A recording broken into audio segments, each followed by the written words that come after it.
భిక్ష, అక్షర భిక్ష అనబడు ఈ కార్యక్రమమున ఈ చిత్రమందున్న 9 గళ్లలో మనము వరుసగా మూడక్షరముల తెలుగు పదములను సృష్టించవచ్చును. ఆ 3 పదముల మొదటి మరియు మూడవ అక్షరములను మాత్రము ఇచ్చి మధ్యనున్న రెండవ గడిని మాత్రము ఖాళీగా ఉంచుట జరిగినది.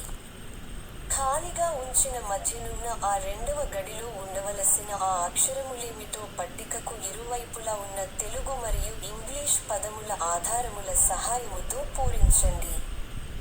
ఒకవేళ 2 నిముషములలోగా మీరు పూరించలేకపోయిన ఎడల మేము వాటిని పూరించి సమస్యను పరిష్కరించగలము.